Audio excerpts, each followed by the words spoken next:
En aquest vídeo us resumiré de forma bastant general la plaça del Diamant de Mercè Rodoreda. Si busqueu un resum per capítols i un audioresum per capítols fet expressament per la Cele, en aquest minut del vídeo us explicaré com aconseguir-lo. La plaça del Diamant és una novel·la que es desenvolupa en el període temporal de la Segona República, la Guerra Civil i la immediata postguerra, que ens explica la història de supervivència de la nostra protagonista Natàlia davant la miserable vida provocada per la dominació del seu marit Quimet i les condicions d'extrema pobresa que pateixen ella i els seus dos fills durant la guerra. Anem a entrar una mica més en matèria explicant cronològicament els fets, però crec que ho farem a un altre lloc perquè m'està ratllant el vent. La Natàlia és una noia jove, tímida, bondadosa i innocent que està promesa amb un bon home que es diu Pere. Tenen previst casar-se. Una nit, la noia surt de festa a la plaça del Diamant del barri de Gràcia de Barcelona i coneix en Quimet, un noi bastant atractiu que li proposa ballar i que li comenta que li sua un ou que es digui Natàlia i que estigui promesa, que a partir d'ara es dirà Colometa i que serà la seva esposa al cap d'un any. En Quimet està una mica puto boig, aviso, però no és moment de parlar d'això. La Natàlia, per voluntat pròpia, comença a quedar amb en Quimet, se la juga. Tenen cites, passegen per parcs, s'interessen l'un per l'altre, conversen, s'exploren, es descobreixen, s'agraden i la Natàlia acaba deixant en Pere, l'abandona.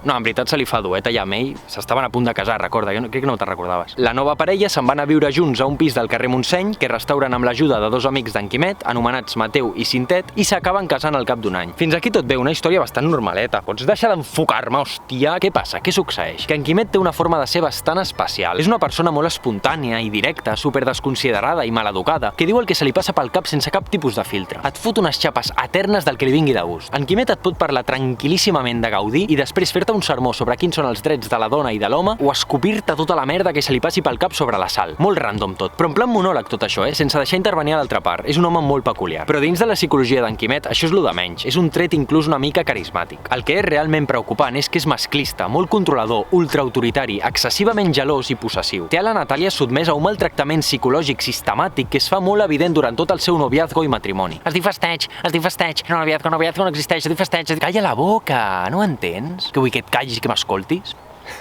Per on anàvem, M'he perdut i no sé per on anàvem.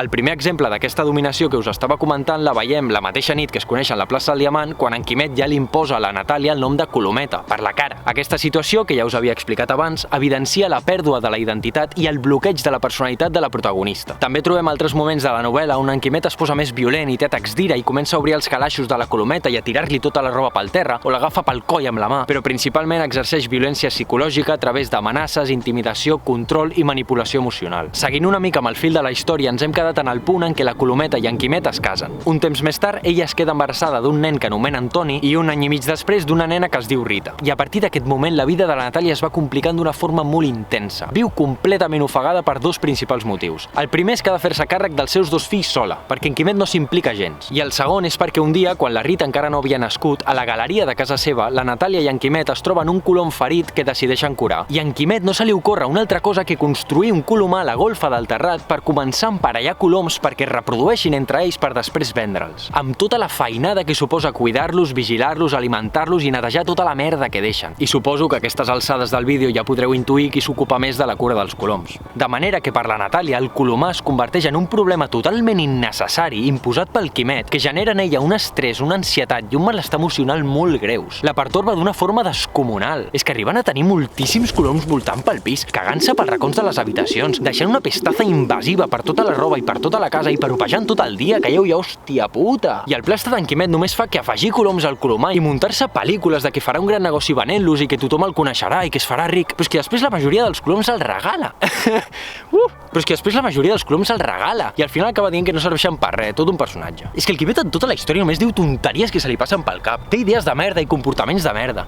Es comença a queixar constantment, però és que no calla, d'un mal a la cama inventat que diu que només pateix per les nits, per captar l'atenció de la Colometa com si tingués 5 anys. Construeix un bressol de fusta com un tamaixó i l'enganxa darrere la seva moto i s'emporta el Toni en ruta perquè diu que la criatura necessita aire i carretera. Quan té poquíssims mesos, molt perillós tot. Quan creix una mica, li regala al nen una porra de fusta i una pistola de fogueig i li diu que espanti a la seva àvia fent veure que la dispara. Que li pot donar un atac de cor tranquil·líssimament a la senyora i quedar-se ben tiesa. Clar, i ara tot això són memòries familiars, anècdotes, riures inclús, però per la Colometa és un suplici, no t'equivoquis. Vale. I a sobre la família pateix una nefasta situació econòmica que obliga la Colometa a treballar pels matins netejant la casa...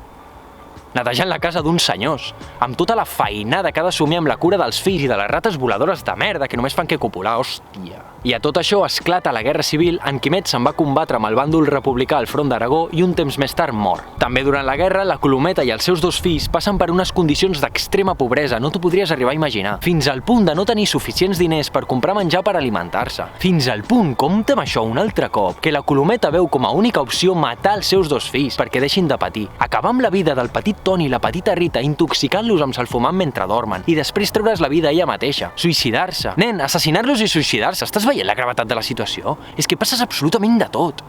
Dóna'm un like, va. Ets ràpid, ets àgil, et mous bé, m'agrada com ho fas. Bé, molt bé.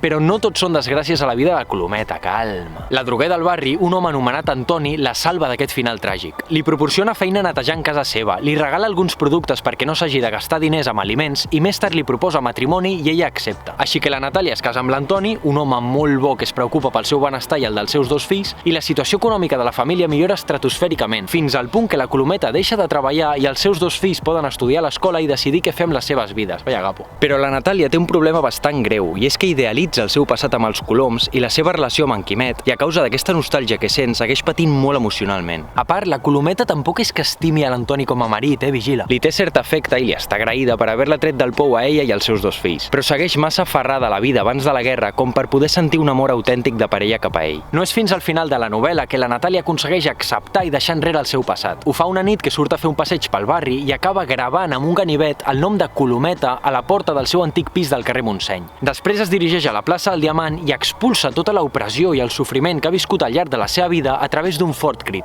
I és aquest mateix alliberament el que li permetrà viure plenament el present i veure amb uns altres ulls a l'Antoni, mostrar-li més afecte, valorar-lo, estimar-lo plenament i, en definitiva, sentir un amor profund cap a ell. Us he fet un audioresum i un resum per capítols on destaco els fets que han preguntat a la Cele altres anys, perquè depèn del nivell de concreció de les preguntes que us facin als exàmens de català tant del curs com de les PAU, us poden pillar molt fàcil, perquè no coneixeu els detalls, perquè no t'has llegit el llibre, recordes? Si voleu escoltar l'audioresum per capítols únicament per la Cele, quan quedin 5 dies pel gran examen, el publicaré per tothom en aquest canal. Subscriu-te perquè si no se't passarà i et farà molta ràbia, ja veuràs, ja. El resum per capítols no el regalaré mai, només l'audioresum. Però si voleu tenir l'audioresum per capítols i el resum per capítols en menys de 12 hores, costen només 3 euros en total, i me'ls podeu pagar per Verse o per PayPal. Els links els teniu a la descripció al vídeo, on també us he deixat els 8 primers capítols de l'audioresum i el resum perquè pugueu veure si us interessen. En cas que vulgueu comprar-los, escolteu-me bé perquè cada any hi ha més d'un despistat que fa coses molt rares, tant si utilitzeu Verse com PayPal. El procés és, posem 3 euros. En el missatget m'escriviu al vostre correu electrònic @gmail.com i el títol del llibre o similar. Podeu jugar, oi tant que podeu jugar, però us he d'entendre, vale? I en menys de 12 hores us ho compartiré per correu.